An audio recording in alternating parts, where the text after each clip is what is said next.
There, it's Sue Ralph here with Birdcage Craft Studio, and I'm going to bring you today's crafty tip from me to you, number 18. Now I just wanted to have a quick chat with you about these thin wafer dies. Absolutely gorgeous. They have such intricate designs, but they can be a real pain sometimes to get out. Can you see I've had 3 attempts here, and each of the attempts, you know, I haven't got all of the little bits out the middle, and I could spend the next half an hour with my pokey tool trying to get out all these little bits and pieces, which if you had a lot to do would drive you absolutely mad. And then even then some of them don't come out properly. But then after being on the internet for a little while, I found a couple of tips, and I'm so sorry ladies, but I can't remember which of you have put these tips out on the internet. But what I've done, I've joined a couple together, and this is what I came up with, and as you can see, that's pretty good, isn't it? There's hardly anything left in there at all. So I'm going to show you how I did it.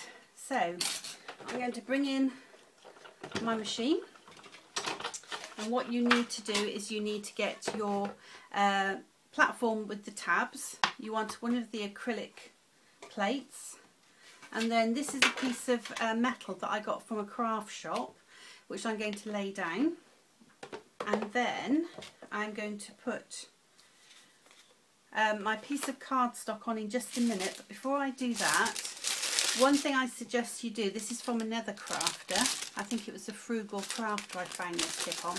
You get a piece of waxed paper and just get the waxy side and just rub all over your die.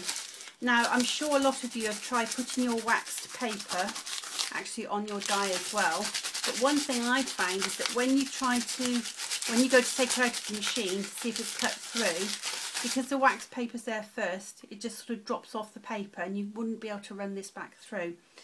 So this is the suggestion, that you put some wax from your wax paper on there, lie it down. I don't think you can see that very well, let me lift that up. Lie it down on your platform and the metal shim, and then place your cardstock over the top of it, and then go back in with your other plate. And then you're probably going to need to go through your machine 4 maybe to 6 times. So I'm just going to go in and out just the once, and I'm going to lift up the top shim, the top plate, and you can have a look to see whether or not your die's cut, and it hasn't, and I've left my paper too long, so I'm just going to have to quickly cut that down a minute. And then I've turned it around. I've turned it round to face the other way, and then I'm going to put my plate back on, send it back through the machine again. Just go in once, twice, bring it back out, and then you can actually lift it up and have a look. And I don't know if you'll pick it up here, but you can see it's starting to cut quite nicely. But I'm going to do it one more time, so I'm going to turn it around again, and remember that the cutting edge should be up towards the top of your machine, because that's where the pressure is going to be the greatest. And by keep turning it around, you're going to make sure that the pressure is going to be equal on all of the sides and into the middle. So I'm hoping now that when I take this off, it's my die. Just move my machine out of the way and take this off. And obviously I'm sure you've seen a lot of people bang the dies down onto the your mat, which is fine, but make sure you don't do it on the cutting edge actually, because you're going to gouge it. Now can you see that's not too bad at all, is it? There are going to be a couple of little bits that are still in there, and you could probably just remove those with your fingers. I mean, if you find that it's really not working, you know, you've got too many bits in there, then you might just have to go back in with your pokey tool and just poke a few more bits out. But I think on the whole, that's not too bad at all. So I'll probably just have to spend a couple of minutes just getting out those very, very tiny ones. But I think that's it's a lot easier tip than trying to do it normally. Now, you'll see I've still got everything stuck in my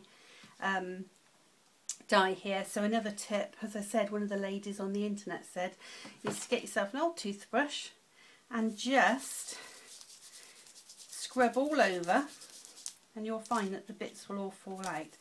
So that's a lot quicker than using a pokey tool.